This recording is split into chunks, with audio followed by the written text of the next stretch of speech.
Bismillahirrahmanirrahim. Assalamualaikum warahmatullahi wabarakatuh. Nah, kembali lagi bersama saya Muhammad Fadil Eryani. Pada kesempatan yang penuh barokah ini, saya akan menjelaskan tentang perbedaan Rasm Utsmani dengan rasm yang lainnya. Nah, apa sih perbedaannya? Wah, mari kita paparkan satu persatu. Di sini terdapat 3 rasm dalam ilmu Al-Quran. Yang pertama adalah rasm qiyasi, atau biasa disebut dengan rasm imla'i. Lah, rasm imla'i atau rasm qiyasi ini adalah penulisan Al-Quran menurut kelaziman pengucapan atau penuturan. Nah, ada pendapat yang mengatakan bahwa Al-Quran dengan rasm imla'i dapat dibenarkan, tetapi khusus bagi orang awam. Sementara itu, bagi para ulama atau yang memahami Rasm Utsmani tetap wajib mempertahankan keaslian Rasm Utsmani tersebut. Adanya pendapat di atas diperkuat oleh Al-Zarqani dengan mengatakan bahwa rasm imla'i diperlukan untuk menghindarkan umat dari kesalahan membaca Al-Quran. Sedangkan Rasm Utsmani diperlukan untuk memelihara keaslian mushaf Al-Quran itu sendiri. Tampaknya pendapat ini lebih moderat dan dapat diterima, dan lebih sesuai dengan kondisi umat juga. Nah, di satu pihak mereka ingin melestarikan Rasm Utsmani, sementara di pihak lain mereka menghendaki dilakukannya penulisan Al-Quran dengan rasm imla'i untuk memberikan kemudahan bagi kaum muslimin yang memungkinkan mendapatkan kesulitan ketika membaca Al-Quran dengan Rasm Utsmani. Namun dengan demikian, kesepakatan para penulis Al-Quran dengan Rasm Utsmani harus diindahkan juga. Dalam pengertian ini menjadikan Rasm Utsmani sebagai rujukan yang keberadaannya tidak boleh hilang dari masyarakat Islam.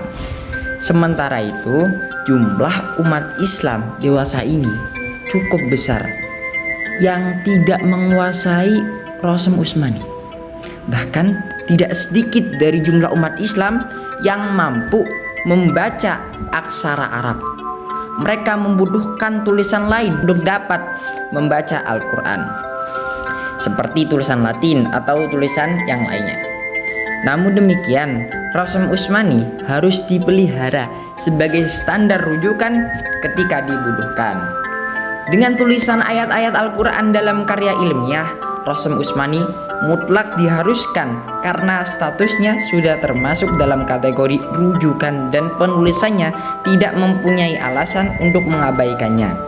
Dari sini kita dapat memahami bahwa menjaga keautentikan Al-Quran tetap merujuk kepada penulisan mushaf Rasm Utsmani.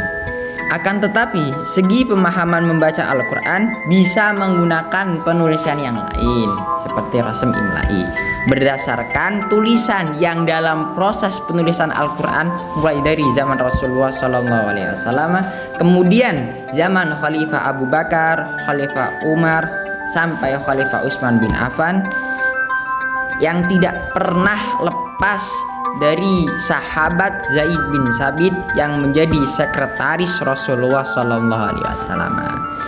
Nah, secara historis hal ini membuktikan bahwa Allah Subhanahu wa Ta'ala tetap menjaga dan memelihara keautentikan Al-Quran. Kemudian yang kedua adalah Rasm Arudi. Rasm Arudi ialah cara menuliskan kalimat-kalimat Arab sesuai dengan wazan syair Arab. Jadi yang dibahas di sini adalah cara penulisan Al-Quran, tapi dengan disesuaikan dengan wazan syair-syair Arab.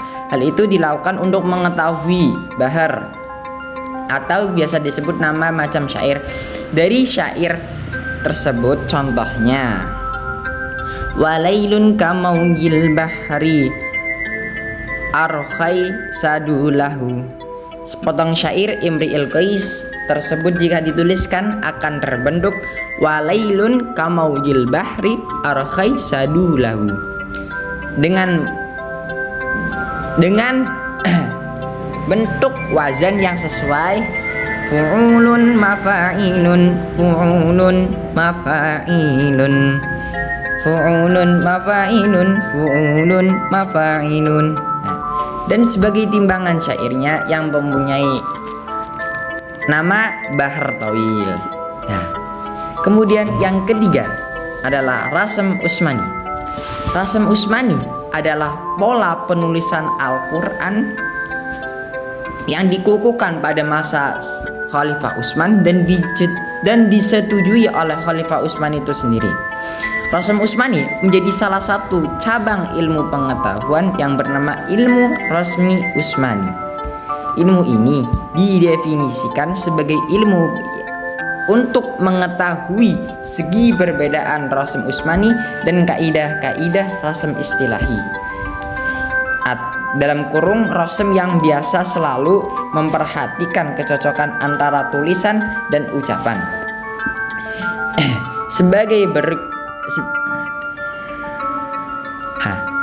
Adapun contoh dari lafadz Rasm Utsmani diantaranya lafadz al-yastawun ketika ditulis al-yastawun. Lafadz as-shalah menggunakan alif ketika ditulis jadi as-shalah menggunakan wawu. Kemudian kata az-zakah, az-zakah di sini dibaca panjang menggunakan alif, sementara ditulis menggunakan wawu. Kemudian lafadz al-haya, al-haya di sini juga menggunakan alif ketika dibaca panjang, tapi ketika ditulis menggunakan wawu. Al-haya. Demikian yang dapat saya sampaikan. Terima kasih atas segala perhatiannya dan mohon maaf atas segala kekeliruan dalam penuturan ataupun dalam hal tindakan. Terima kasih. Assalamualaikum warahmatullahi wabarakatuh.